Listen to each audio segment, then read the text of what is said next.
Hello everyone and welcome to another video here on the Cycling Dane Extra channel, and today we are dissecting the World Championships road race, which was a thrilling one, history being made by Tadej Pogacar. But here to discuss all things World Championships is of course Patrick Blake of Outdoor Cycling, and I mean Patrick, what exactly happened in the race? What happened?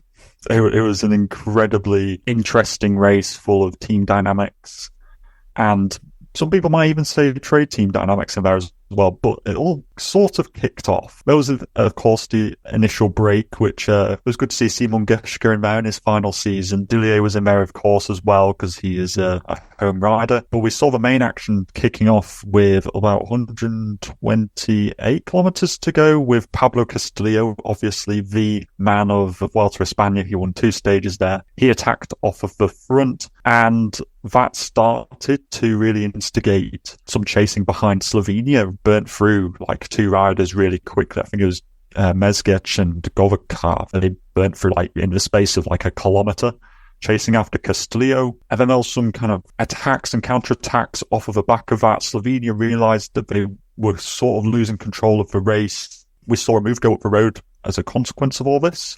It probably contained somewhere between 10 to 15 riders. There was Lipovitz was in there, Sivakov was in there, but importantly, De Plus was there for Belgium and Tratnik was there for Slovenia, which meant that in theory the Netherlands should have been pacing behind, but they kept on essentially just calling people's bluff and not really dedicating anybody to the front. The consequence of all this was that with 108 kilometres to go, with Slovenia realising that they were running out of men really quickly, almost down to pretty much just Roglic and then Tratnik up the road, Pogacar attacks with 100 kilometres to go and makes his way across to this group over the space of a lap or so. Considering that the gap to the break of this point was over a minute, he had to try and bridge it all by himself, or we thought that until he got to about 40 seconds gap behind it, and we saw Tratnik dropping back, and then he managed to relay Pogacar onto the front of that group, which was really great to see. Obviously, Belgium then committed men behind to try and bring this back, with Quentin Hermans, with Tim Velland, with Maxime Van Hills eventually.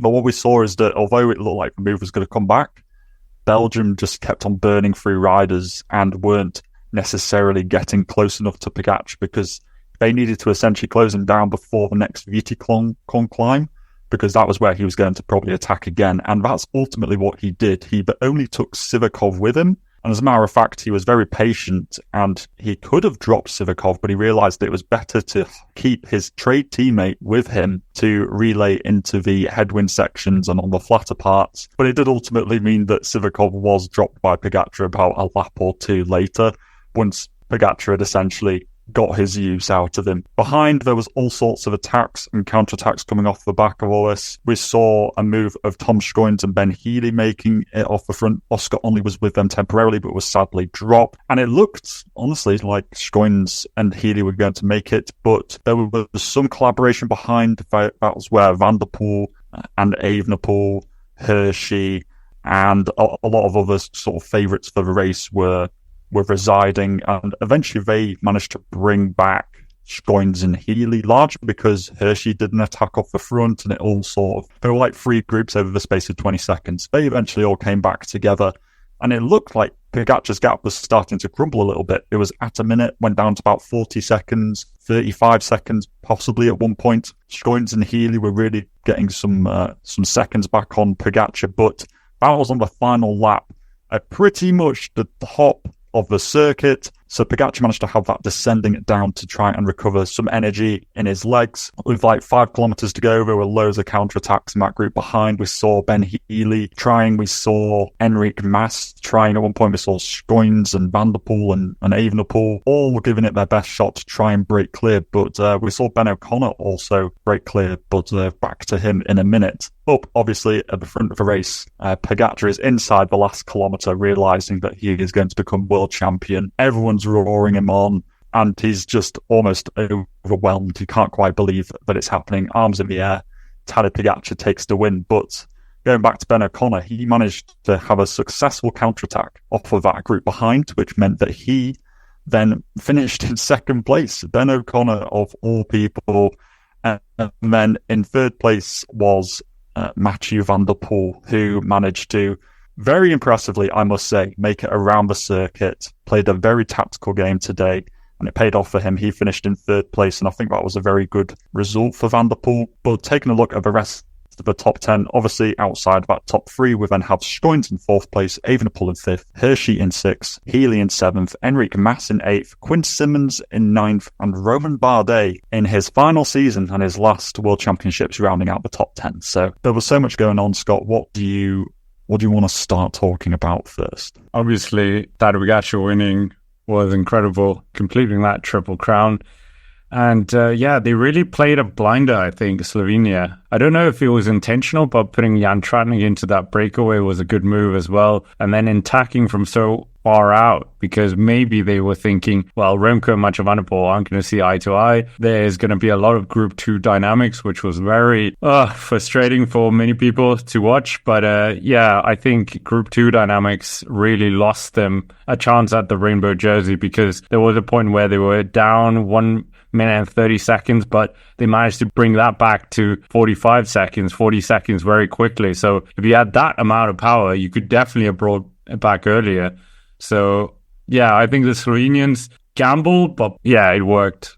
Pogacar actually even says in the post-race interview that it was can't remember what word he used exactly, but he basically said it was a brave and slightly spur of the moment move. And I think we could all agree that with 100 kilometres to go, yes, we did see Strade Bianchi early this year. He attacked with 80 something kilometres to go. So he's gone one step further. 100 kilometres to go is such a long way out.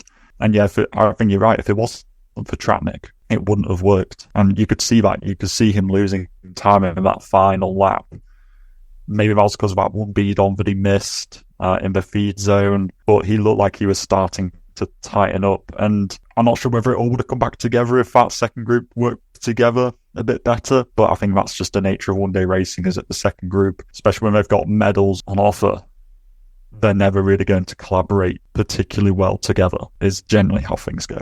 Yeah, it's just frustrating. There was a lot of people talking about radios, that was also the issue, that's how it is. Like, we saw the Olympics, the road race, Remco Evenepoel got kind of locked out there. Remco Evenepoel, his victory in Bologna, that was kind of also similar dynamics. I don't have anything, well, I do have something against it. I don't like these kind of results, but nothing against Tadej Pogacar. I think it was an incredible achievement. I would not be against Tadej Pogacar winning this, but I would have wanted a bit more of a him versus Remco versus Remco Evenepoel on that steep climb. That would have been a more exhilarating race than what we had. But I mean, Group 2 dynamics is a very annoying plague within pro cycling right now. Yeah, what did you make of when Pogacar attacked? Evenepoel wasn't nearby, or was it he was a bit further down the group? What do you think of that? Do you think that that was the big mistake that Evenepoel made in the race? Yeah, I think they probably thought he wasn't going to attack that far out. So it was a gamble by them, and shows you again how important positioning is, especially without radio, because you can't be there to jump on them. But I think Tadej Pogacar, I think that was really good. And Slovenia kind of, putting him in the wrong position as well, by doing the acceleration that they had, I think, just before he attacked. So it really put the favorites in the wrong part of the peloton. And when he attacked, they were hundreds of meters away, so they couldn't quite get it. And then they were worried about going into the red. And Remco was probably a bit confident because he had quite a lot of riders as well. Yeah, I agree. When I saw, Quentin Hermans, Vella, and Benoit, plus and Van Hills as well, I was like, they're going to bring back Poggy to 30 seconds or so, and then Evenepoel's going to attack on the next climb and he's going to get a bridge across, but they just kept burning through riders, and when it was about down to just Van Hills left at the top of the climb and the gap was still 40 seconds, I thought, this is completely up to Evenepoel now to attack and try and get across, and it was just looking less and less likely. What did you make I'll tell you what I want to say. I want to say that I feel like Tom Schoens and Ben Healy really deserve medals today. And I do feel quite bad for them that 4th and 7th place respectively. Great results, but they were committing so hard. And I did feel quite bad for them getting caught, because let's face it, Schoens has had a fantastic year. And he's always seems to be really good in these kind of big events. So that was a bit of a shame. But what do you reckon to Ben O'Connor finishing in second place. I don't think anybody had that as a prediction for today. Yeah, good riding by him. I mean, he was also very confident about, after his team relay win, I guess. But certainly, that was a good ride, a good opportunity, good making use of the Group 2 dynamics. And yeah, fair play. Who underperformed the most today for you, and who overperformed the most today? Are we counting Group 2 dynamics as underperforming? I think the Spanish team let me down a bit. Matteo Jorgensen also got in a bit of a spat with Remco Evenepoel because they were racing so negatively, and I think that was a bit of a shame. But it was a shame that Matthias Skjelmos and the Danish team didn't really have any. But Pitcock as well kind of talked up. What about for you? I think honestly one of the biggest surprises today for me was Enric Mas finishing inside the top 10. I just didn't really see that coming. I know he's done well in some one-day races in the past, in like the Italian ones, so maybe it's not that much of a surprise, but finishing 8th place in the World Championship is pretty good for Enric Mas and O'Connor as well. In terms of, biggest disappointments, I'd say, I think I was a little bit disappointed by Evenepoel. I know we finished 5th place, but I think we were all expecting him to do some big Evenepoel style attack, and it never really came. I feel like he was always grappling with that Group 2 dynamics that you're talking about, and he never really kind of got to really express his full kind of Remco Evenepoel racing style. He was always just in a box, so that was a little bit of a shame. And the double died. The double died, but Pogacar's the first person since Stephen Roach in 1987 to complete the Giro Tour World Champ Triple Crown. Yeah, I think that is really impressive, and for a rider like him as well to be the one to do it. Yeah, very impressive, just all out. You just have to add him, Stephen Roach and Eddie Merckx in the same breath. But anything else to add? Just one last thing. Obviously, some people quite like Pogacar winning. Some people don't quite like watching people, you see it all the time, I'm watching, history being, formed. What did you reckon to the race as a whole? Did you find it entertaining, or you didn't find it entertaining? The middle part, around the 100 kilometers, that was really entertaining. Once he got away, it dipped a bit for me. And then in the last few kilometers, it was interesting again. But yeah, that's just me being brutally honest. What about you? I agree. I think 100 to 50 Ks to go was really entertaining. And then you had a part for 30 kilometers where it was all relatively status quo and the gaps all remained relatively similar. And then the last 20 Ks, when Scoins and Healy got brought back or started to get pulled back, and it was a really interesting last 20 kilometers, but I can sort of see both sides of the argument that some people think Pogacar's amazing, and he is at the end of the day, and winning the World Champs is great. What better person to have the World Champs next year, have a World Champ band than Pogacar? Will be cool. It would be cool. Obviously, we won't see him too much if he's got a leader's jersey on, so that's going to be a little bit of a shame. But at the same time, I can understand what people say about him just attacking with 100 kilometers to go.